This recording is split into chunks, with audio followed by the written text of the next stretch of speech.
Թրամփի ուղի հանուն միջազգային խաղաղության եւ բարգավաճման նախագիծը TRIP-ը կարևոր օղակ կդառնա Անդրկասպյան առևտրային երթուղում, հայտարարել է ԱՄՆ պետքարտուղարի տնտեսության, էներգետիկայի եւ բիզնեսի հարցերով օգնական Քալեբորը։ TRIP-ն անխափան մուլտիմոդալ տրանսպորտային կապ կապահովի Հայաստանի տարածքում, ընդ որում կապելով Ադրբեջանի հիմնական մասը Նախիջևանի հետ, TRIP-ը ինչպես ակնկալվում է կնպաստի Հայաստանի միջազգային եւ ներքին կապակցվածությանը, նշել է ամերիկացի պաշտոնյան։ Օրի խոսքով TRIP-ի հիմնական նպատակն է ամրապնդել Հայաստանի եւ Ադրբեջանի բարգավաճումն ու անվտանգությունը, ինչպես նաեւ խթանել ամերիկյան առևտուրը, հաշվի առնելով տարածաշրջանի առևտրային եւ տրանսպորտային կապերը։ Ամերիկացի պաշտոնյան հավելել է, որ TRIP-ի շնորհիվ կստեղծվեն տարանցիկ նոր հնարավորություններ, որոնք կկապեն Կենտրոնական Ասիան եւ Կովկասը Եվրոպայի հետ։ Մոսկվայում Ադրբեջանի դեսպանն էլ հայտարարել է, որ TRIP-ի նախագծից կշահի նաեւ Ռուսաստանը։ Ռահման Մուստաֆայևի խոսքով Միացյալ Նահանգների հետ գործակցությունը եւս մեկ գործոն է, որը կնպաստի Հարավային Կովկասում կայունությանը եւ օգուտ կբերի տարածաշրջանի բոլոր երկրներին։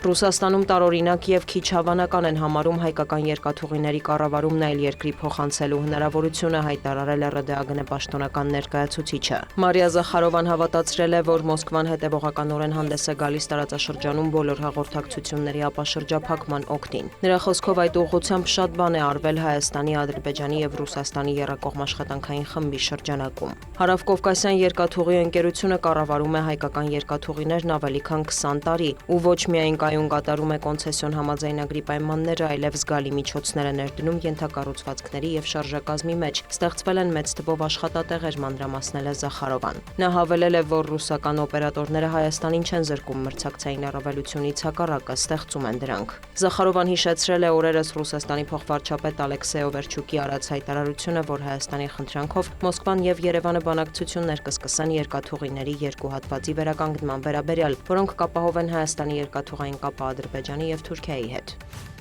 Մոսկվան եւ Թեհրանը վերջնականացրել են Ռեշտ աստարաերկաթուղային գծի կառուցման բոլոր կետերը եւ մոտենում են համաձայնագրի կնքմանը։ Կողմերը մտադիր են ստորագրել պայմանագիրը ապրիլին։ Այնուհետև կսկսեն գործնական իրականացումը, հայտարարել է Ռուսաստանի էներգետիկայի նախարարը։ Սերգեյ Ցիվիլևի խոսքով Ռեշտ աստարան կդառնա հյուսիսարավ միջազգային տրանսպորտային միջանցքի մաս։ Նախագծի ընդհանուր արժեքը գնահատվում է 1.6 միլիարդ եվրո։ Մոսկվան եւ Թեհրանը համատեղ կֆինանսավորեն երթուղու նախագծումը, կառուցումը, ապրանքների եւ ծառայությունների մատակարարումը։ Ցիվիլևի հետ հանդիպմանը Իրանի նախագահը հայտարարել է, որ անձամբ հետևում է Ռուսաստանի հետ կնքված բոլոր համաձայնագրերի իրականացմանը։ Մասուդ Փեզեշքյանը նշել է, տարածաշրջանային երկրները պետք է ընդլայնեն իրենց հարաբերությունները բացառելու ներքին հարցերին արտաքին դերակատարների միջամտությունը։